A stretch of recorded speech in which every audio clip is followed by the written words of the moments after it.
Meghan Markle pulling that was my story. They'd pulling like festive to. crackers. They'd like to. Yeah, it was your story, yeah. But none of this is going to help because there is this belief, which may or may not be true in the case of this book. Fact. I don't know, right? But we know in the first book, Meghan Markle said she had nothing to do with it and then under oath had to admit she did. If it turns out the same has happened here and she's authorised friends to help him and give him stuff, because let's face it...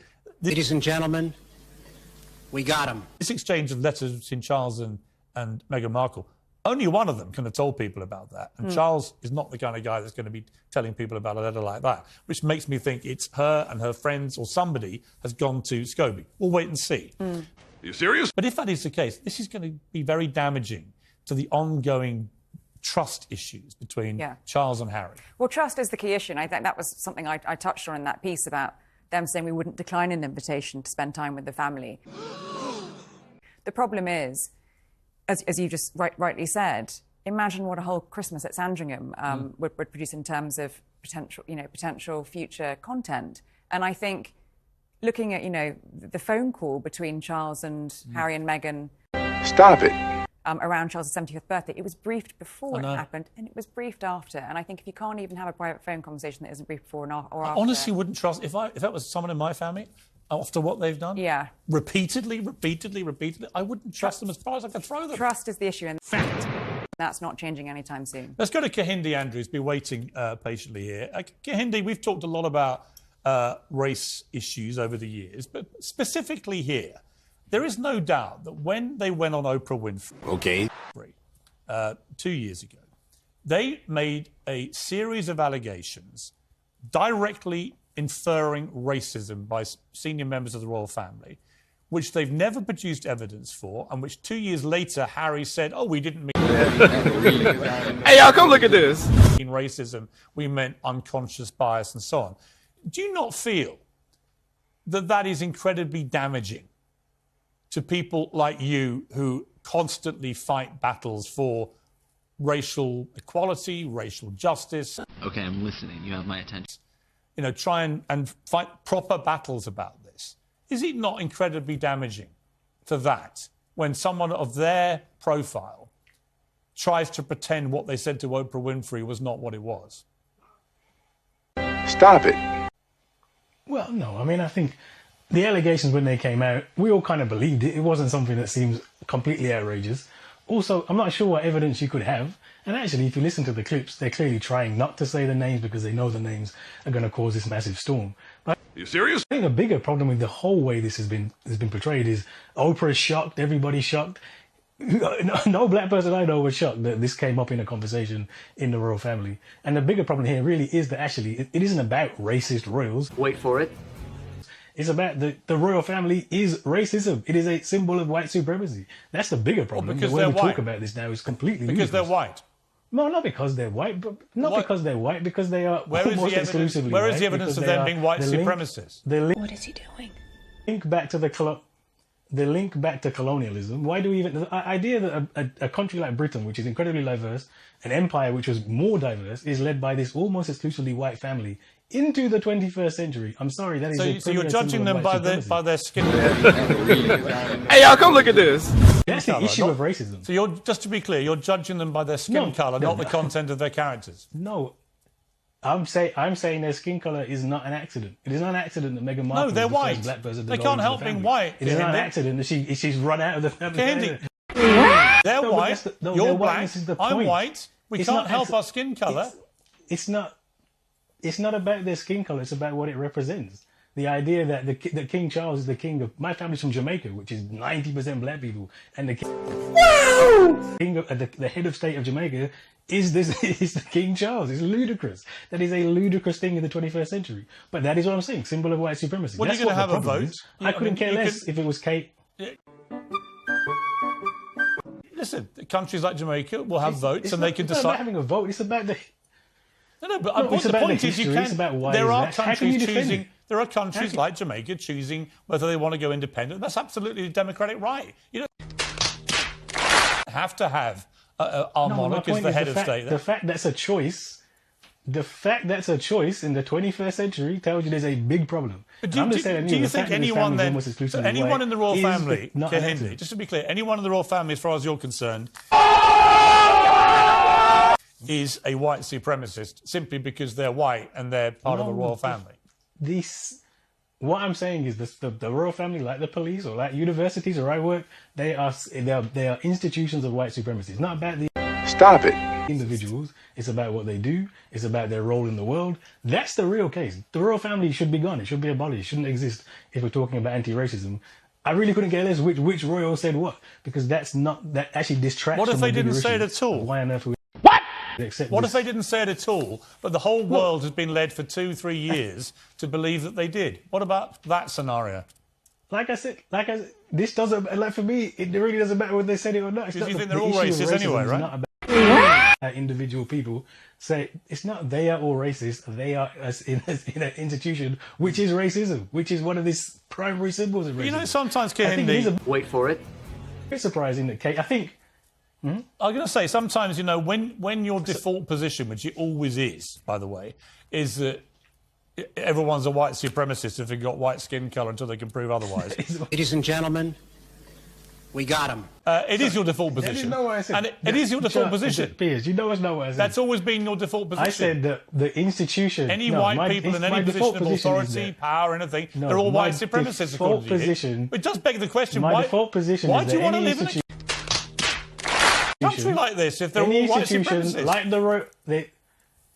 I could go home back to Jamaica. No, unfortunately, I don't care. The head of state is the king. You can go, it's the same problem. I can't even get away from it. You can go where the hell you like. I'm just saying, why, honestly, why... Nice. Why stay in a country you believe is led in every pillar of the establishment and society by white supremacists? Makes no sense to me. Because the reality is that that's the world. I didn't choose the world. That is the world that I inhabit. And I will just stress, I'm not saying that all white people are white supremacists. I actually think when we think about racism as individual racist, it's the worst way to think about it. Think about the systems, think about the institutions. And the royal family is exclusively white for a reason. It is... Are you serious? The head of the so-called Commonwealth British Empire for a reason. It is a direct connection to the colonial history that this country loves so much. It is the premier symbol of white supremacy. You know what? It's actually not exclusively white. These comments. It's not exclusively white because the Duchess almost of Sussex. Exclusively. I said the almost Duchess of Sussex is not I white. said almost exclusively. What she did do was she entered the royal exception family. that proves the rule. She launched a grenade of racism allegations and has ever since stayed silent about those. Wow! She did And let them run riot around the world. I mean, that to me... She came into the royal family and her blackness was so much of an affront that everybody lost their minds. That, in a way, is a form of racism, actually. Are you serious? In my view, what she's done. But we'll see. We'll see how this all plays out now, because I've decided to name the two people named in the Holland version of this book. Let's see how this plays out. Let's see whether Meghan Markle and Harry were involved with Scobie's book. Let's see what Scobie and his involvement in this offending paragraph and naming was. Let's just see how this all plays out. And let's give the members of the royal family that they besmirched collectively, let's give them the chance to properly respond. Okay. Because I don't believe a word of it. Anyway, Kehinde, it's always good to talk to you. Thank you very much. Tom, good to see you. Roya, thank you very much indeed. We don't need to wait for history to judge how he's getting on with that. And as the global media he supposedly loathes gorged on the red meat he'd toss them, Harry did precisely what any dignified member of Britain's proudest institution would never do. Fact. He toured with TV studios with lurid tidbits for clapping seals. Can you explain how it is that the royal standard got frostnip?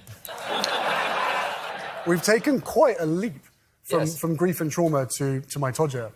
That doesn't make sense. Todger, that's a very gentle word. Is it gentle? Todger. Sounds like a nice nickname. Was that befitting of a member of the royal family? Can anyone seriously take Harry seriously as a counsellor of state, shouldering the burden of 1,000 years of history as Britain's representative across the world? And Harry and Meghan are not exactly turning down the gas on their flamethrowing. Their client, journalist and professional lickspittle, Omid Scobie, published a book in which he accidentally outed the King and Princess Catherine as racists. an implausible, ludicrous claim which unwittingly did more damage to the Sussex racism smear than anything else. Okay, I'm listening. You have my attention. And they jetted to Jamaica to attend a movie premiere just as King Charles revealed he'd been treated in hospital for an enlarged prostate, posing for smiling photographs with a Jamaican Prime Minister who literally wants to abolish the monarchy. For Harry to now claim he's ready and willing to serve his country and his king is frankly an insult. We all know what this is really about. Netflix is reportedly planning to pull the plug on Harry and Meghan's $100 million deal. Okay. Their series caused a lot of media outrage, but didn't even crack the top 200 shows on the platform last year. Spotify cancelled Meghan's dreary podcast. Without their royal links, the brutal reality is that Harry and Meghan are of no interest to anybody. Fact. And that's why they're rebranding, yet again, to double down on their dubious royal status. Their previous website, Archewell, inspired by their son Archie, now automatically redirects to Sussex.com. A glossy picture of the couple dominates the main page. Are you serious? Overlaid with a text to the office of Prince Harry and Meghan, the Duke and Duchess of Sussex. The website has nothing to do with king and country or the royal family, and Harry and Meghan have no royal duties to speak of. What? They never put a shift in. They're brazenly exploiting the institution they simultaneously profit from trashing, and we're all being taken for the ride. The late Queen was right. They can't be half in, half out. Stop it. And they're out. They sold their royal souls for life as reality stars, trading every private cough and splutter for cash. The king should now return the favour and strip them of their tenuous titles. Ladies and gentlemen, we got him. And end this Sussex circus for good. Well, to debate all this is my royal pack, the uncensored contributor, Paula Rowan-Adrian, the royal editor, Sarah Hewson, and from New York, the columnist Maureen Gallagher. Well, welcome to all of you.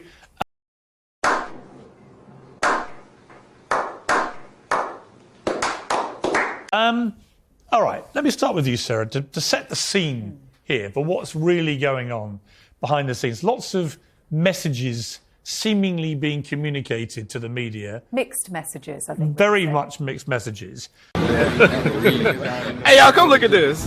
What do you read into it? What should we read into it?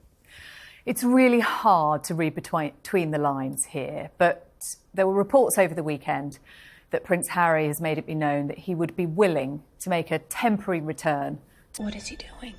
To the royal fold, to try and relieve some of the pressure on the royal family while his father Do we and believe his sister-in-law this, first of all? Look, I mean, it looked well sourced to me. Yeah, I think it's probably very likely that he has said at some point, and Are you serious? perhaps in some ways we could say it's laudable. He said, look, if you're really struggling, I can come back. I will do that. You know what I found? But it's not going to happen. You know what I was struggling with, using the word struggling, was his explanation that, these kind of family Stop it.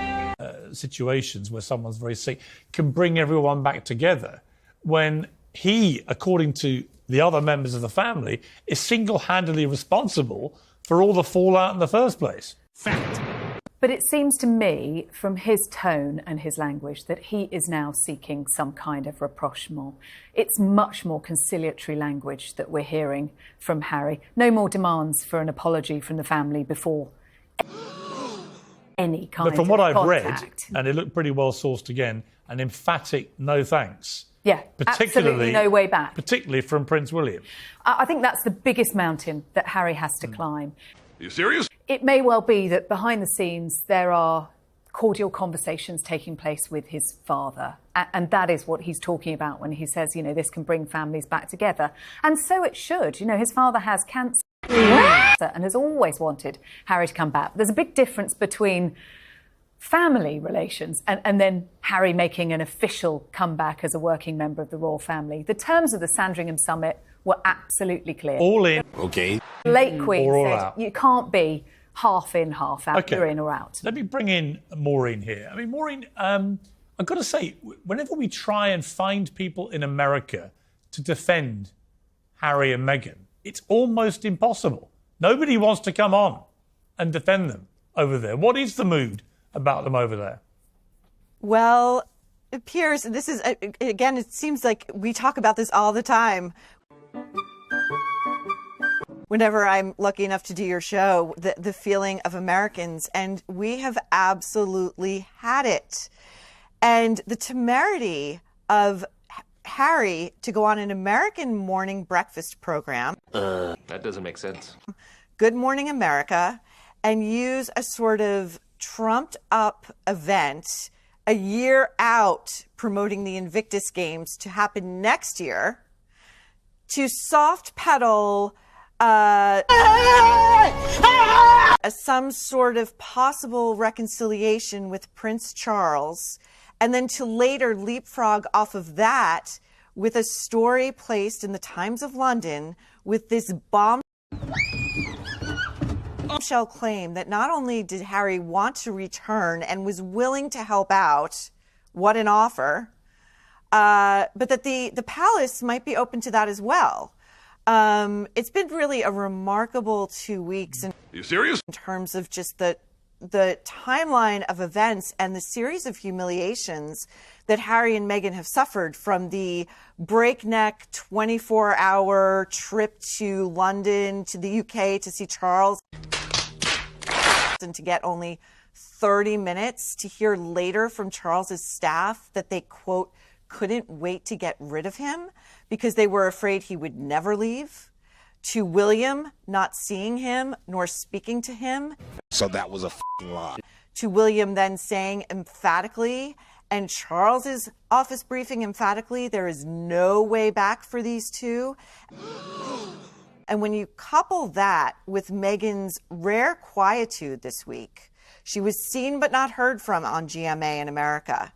She was barely mentioned in the Times of London, and when she was, it was at the bottom of the piece. Are you serious? I actually think there's quite a lot of intrigue happening right now, and it will continue to unfold in the coming weeks and days. Yeah, and I'm afraid the cynic in me says that this is all because their life in America is Hey, y'all, come look at this. Not going as well as they hoped.